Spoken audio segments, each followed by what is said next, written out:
talking to most people who know a little bit about Malaysia, the general consensus seems to be that vegan food and Malaysian food don't really get along.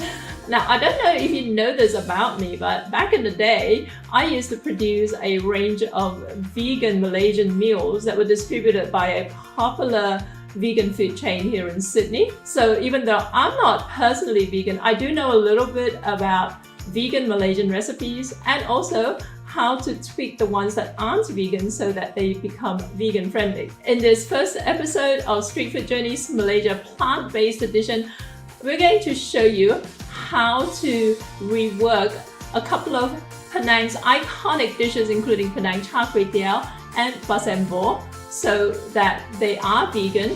And we'll also show you how to make a popular Penang dessert called Bubur Kacang Hijau or green bean porridge, very, very delicious, which is naturally vegan.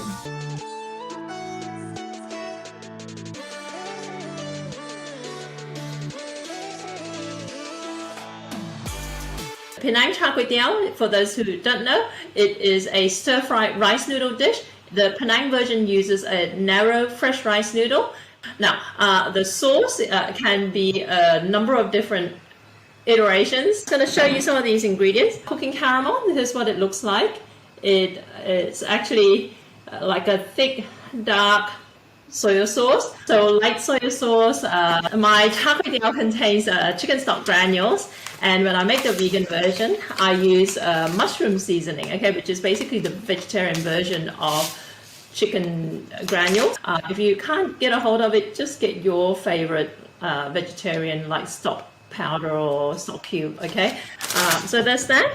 Salt and sugar, and you brew the sauce. You just simmer it till everything's dissolved, and you end up with, like me here, I'll put it in the jar. Once it's cooled down, vegan CKT sauce, okay? And then you can just store it in your fridge and then just whip it out and use it, and it will last for months and months, okay? What are we going to do about the egg, right? I have sold vegan char kway teow, but when I did that, back in the day, I would do it without egg, okay? So it will be like you ordering a char kway teow without egg. But today, what we're going to do, we're going to make egg substitute out of, this is besan flour, and you can find this in Indian grocery stores here in Australia, okay? It's besan or gram flour.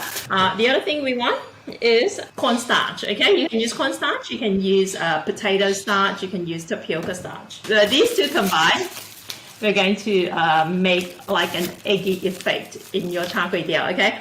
As far as the protein, typically in a char kway teow non-vegan version, you'll have prawns, you might have Chinese sausage, you might have fish cake slices. Some places I've eaten had like crab meat and all that, right? And sometimes, like I said, they might use pork lard in their cooking, right? So obviously we're using vegetable oil.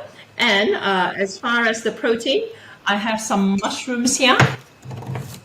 You want some bean sprouts. I think most people would be familiar with bean sprouts. And you want some garlic chives, okay? So these are not like your typical Western chives that you put on your baked potato sour cream, okay? These are garlic chives, what we call kuchai in Malay or gao choy in Cantonese, okay? So those are the ingredients you want, and let me just show you the noodles. So these are the noodles that I'm using.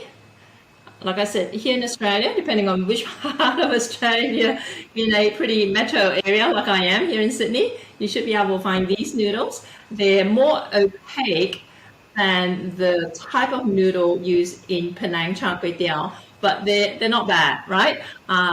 If you can't get a hold of this, if you can't get fresh rice noodles and you can only get dry noodles, then just follow the instructions on the packet on how to reconstitute it, okay? I can show you how to make these noodles yourself, but we don't have time today. The other thing, final thing, this is optional. This is preserved radish. Again, something you should be able to find in Asian grocery stores. What it is a radish that's been preserved with sugar and salt. So just sprinkle a little bit in your stir fry. It just gives it that kind of like that burst of flavor, Okay, so we've got all these, and we've got some minced garlic, and we're going to whip out some oil, and we're going to fry all this up. We're just going with a little camping stove. When I do this for my business, obviously I don't use a camping stove. This is the kind of wok I use for stir frying. Okay, there are two general types of woks that I would make sure I have in my pantry, in my kitchen. This is one of them. As far as these two here, these two flours, what we're going to do is we're going to mix them into a batter with some water. Okay, so this is the besan flour, and I'm just going to stick a bit here. And just add some cold water to this and beat it up. So this is going to replicate the egg yolk, whereas the cornstarch is going to replicate the egg white. Okay, so this is the cornstarch. Again, just add some water to it. Now we're going to add the oil because it's smoking, and you want to add the oil in small amounts. Okay, just small drizzles. You might end up using a fair bit of oil, but you want to start with a small amount. So we've got the noodles. We're going to add the noodles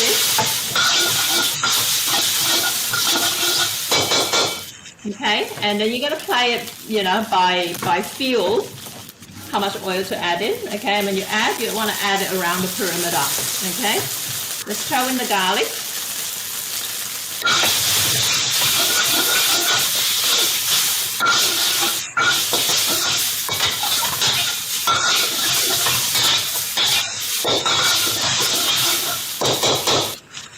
We're going to add the mushrooms.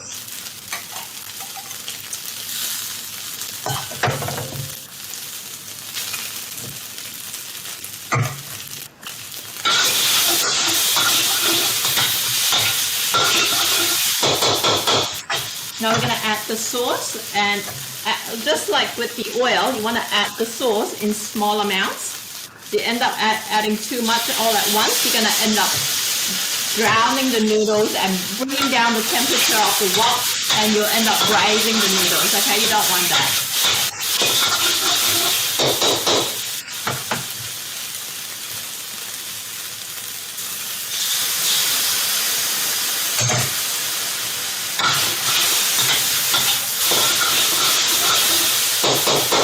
So don't be shy with the oil.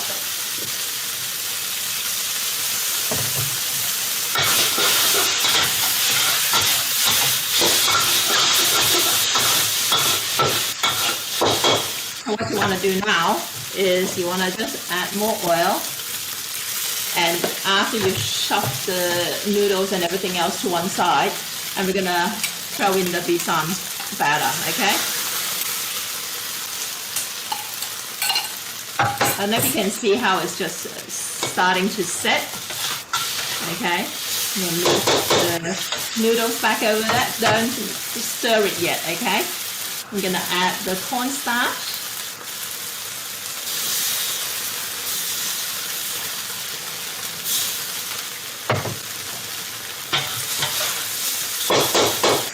Okay, now you can add the bean sprouts and the chives, and if you want the minced preserved radish, just sprinkle it over.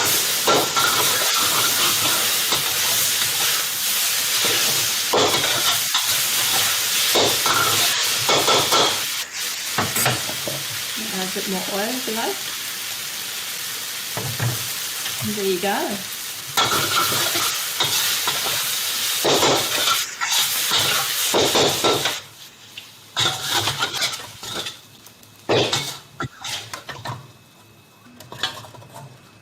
So this is what it looks like at the end. With the char kway teow, the egg is meant to be like just slightly undercooked.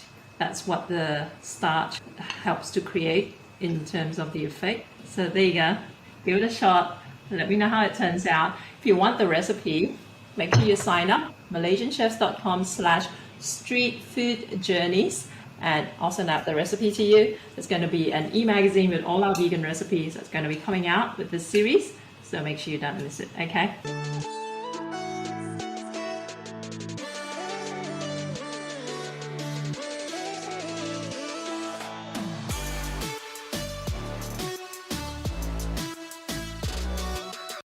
This place has character, man.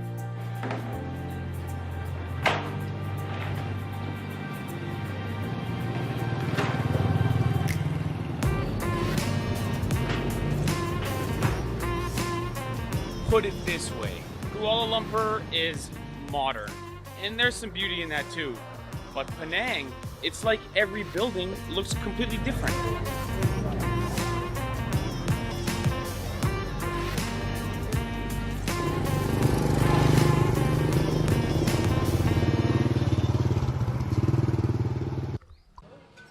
Okay, we've decided on something called cendol, a Malaysian favorite. So we actually have it in Indonesia too. It's this green little tapioca look-alike thing with some coconut milk drinks. It's refreshing. It looked like beans too. Yeah, and they put some beans. In Malaysia, in Indonesia they don't put beans. In Malaysia they do. Okay. So that's the difference. So we're gonna try And it's it. cold. Yeah, cold drinks. This is a cold drink for a hot day that has tapioca and beans. Yeah. This is what I would say only in Asia. Only in Asia. Only in Asia. Let's see if you like it.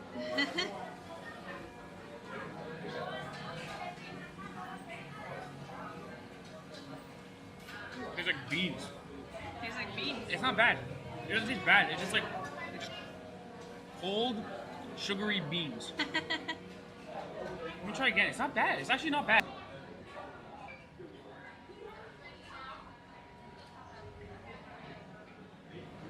Wow, you finished yours. Yours Almost half full. done. Listen. Listen. Look at mine. It's not bad. It's not bad.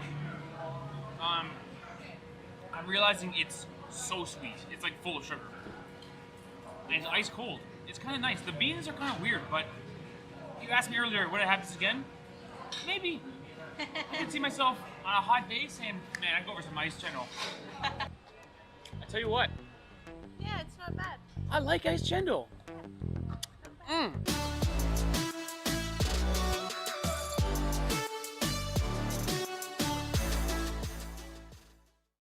Hi, this is Ghani here from the Model Pantry, and today I'm going to be showing you how to make pasambur, which is a street food dish from Penang, my hometown, and it's a little bit similar to gado-gado, but not quite. It's got its own little twist on things, crunchy, little bit of sweet and sour sauce with some peanuts in it, delicious, and yes, and I'm going to be making a vegetarian version. Okay, we're going to make our fritters first.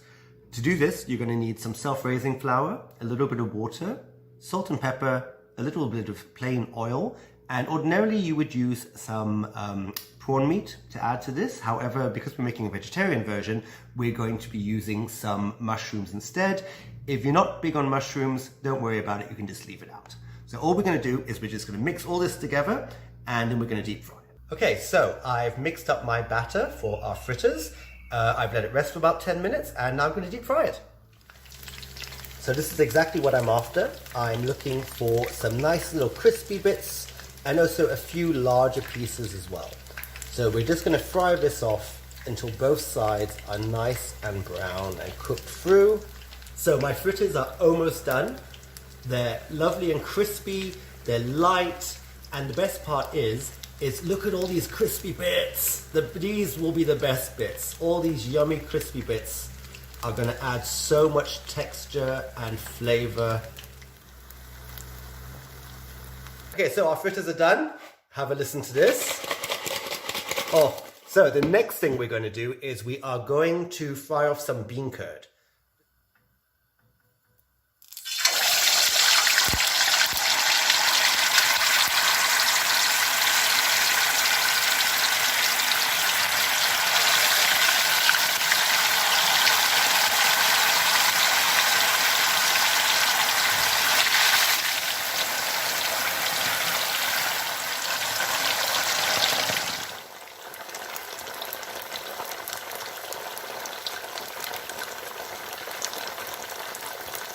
So we're done with the deep frying in our fritters, but let's just take a look at them one last time because they are kind of pretty. So we've got our deep fried bean curd and we've got our fritters. Just remember, you want to let these go back to a room temperature before you actually assemble your dish. Because remember, this is street food, so more often than not, a lot of the items are pre-made and put together at the last moment. So because our sauce is going to be hot, that's going to bring the whole thing back to life again. Okay, so firstly, we are going to just make a very simple spice mix to fry off first. So that's basically going to be some red onion and white onion. Shallots would be preferable, but if you can't get shallots, just use this instead. It works just as well. We've got some garlic. We've also got some dried chilies. So we're going to mix that together. And then once we fry that off, we're going to add some tamarind, some sweet potato, some sugar and some salt. And it's going to be delicious. So we're just going to fry this off until it takes on a bit of color and dries out a little bit. Now remember, we're cooking the onions and the garlic. Now you will know when it's done when it darkens slightly and the oil starts to separate and you get little bubbles. And that's when you know that the wet content has basically dried out and is separated from the oil. That's when you know you're good to go.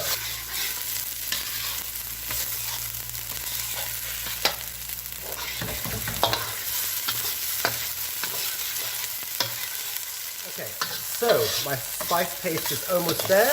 Now that that's done, I'm just going to add some tamarind water. There we go. Now, I've used some concentrated tamarind, which I've then added to some warm water. But you can use whole tamarind as well if you prefer. So there we go. It's about 750 mils. So we're just going to let that come up to the boil. And this is where it gets exciting. Then we're going to add our sweet potato. So our sweet potato, which I showed you earlier on, all you're going to do is boil some sweet potato, peel them, and then pass them through a sieve.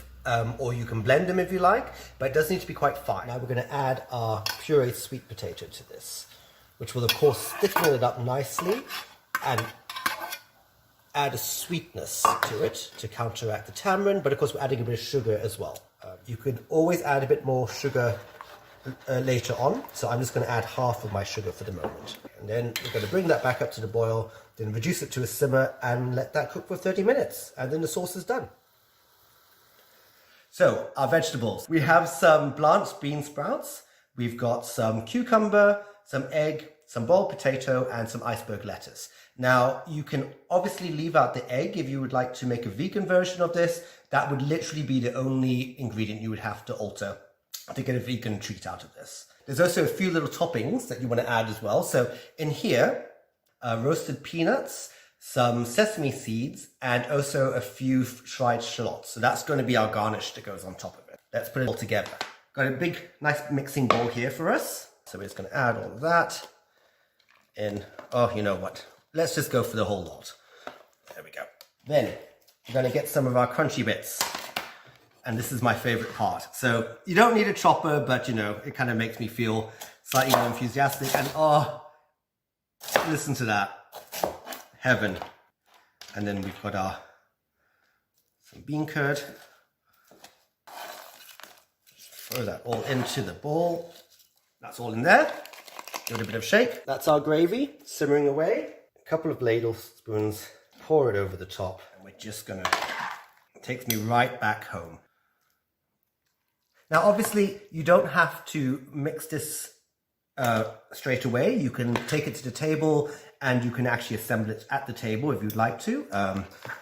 But obviously you want to let the sauce kind of get into the nice crispy bits and soften it a little bit. We're just going to add a little bit more sauce. Sprinkle our garnish over the top. And there we have it. Pasambur. How good does that look? Fully vegetarian, almost vegan, very easily adaptable. Yeah, make it, enjoy it. It's really worth the effort, I can guarantee you that.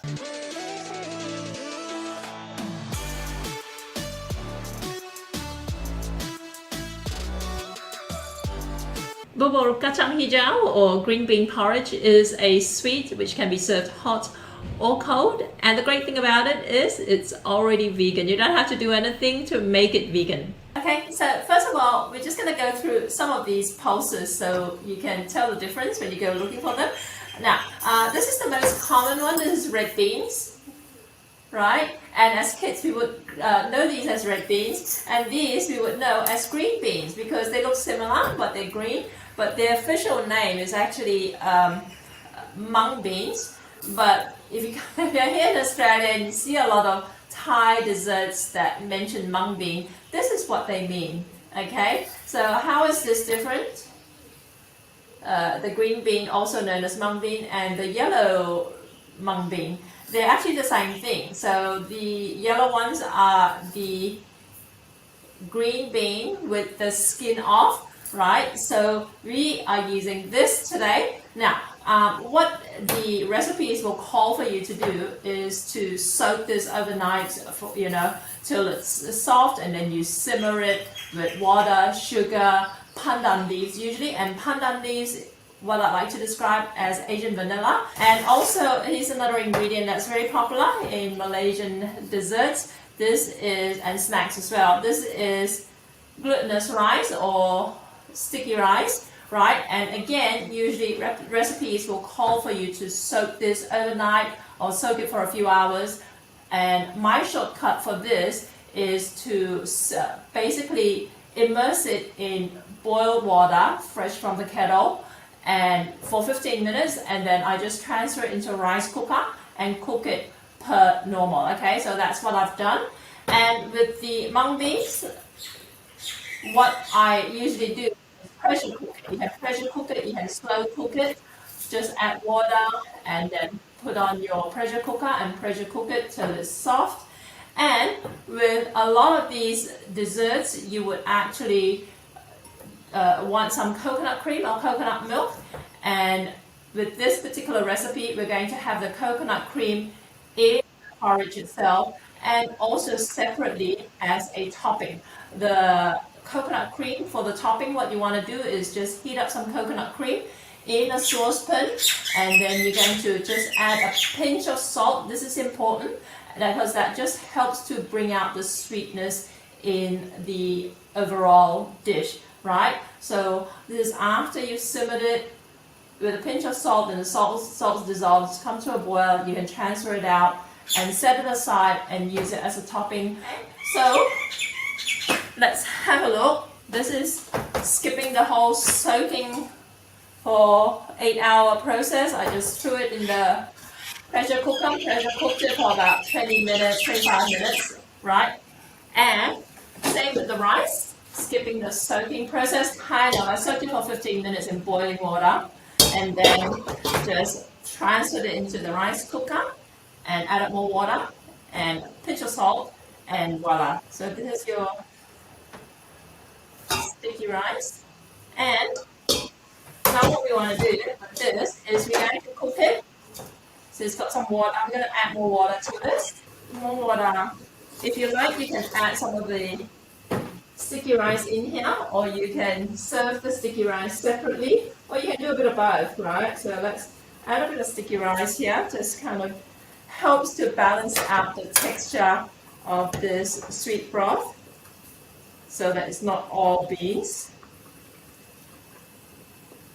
I'm going to add some coconut cream here.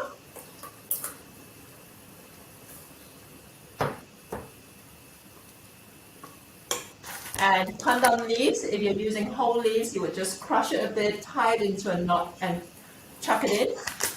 I'm going to use a bit of pandan powder in here. If you don't have either, just leave it out.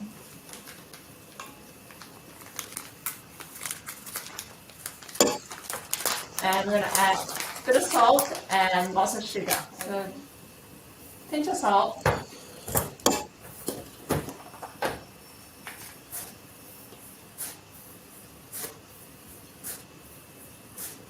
As far as the sugar amount,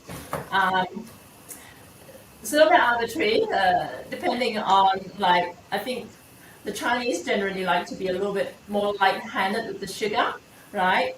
But otherwise, as a kind of general guide, you want maybe like about 2/3 the weight in sugar to the weight in like the beans, okay? So if you're using 300 grams of the mung beans or green beans, then 200 grams or so of sugar would be about right. A bit more of the sticky rice.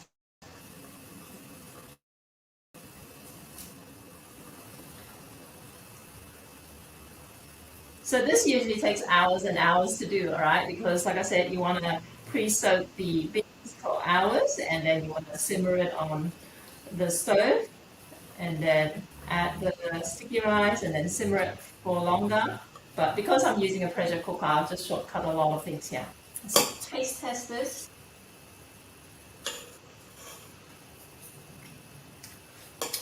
Tastes perfect. Let's serve this up.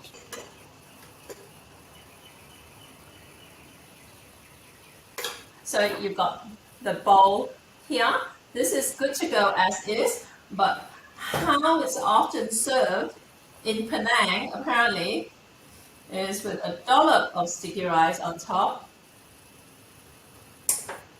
and with some of the coconut cream that's being simmered with a touch of salt. So there you go, pretty simple. It doesn't take long, especially if you've got your hands on a pressure cooker. Even if you don't though, just make sure you soak the beans for about 8 hours and then simmer it, and then add the sticky rice halfway through, and then cook it up with everything else, right? Simple, delicious, definitely worth a try. I'll see you next time.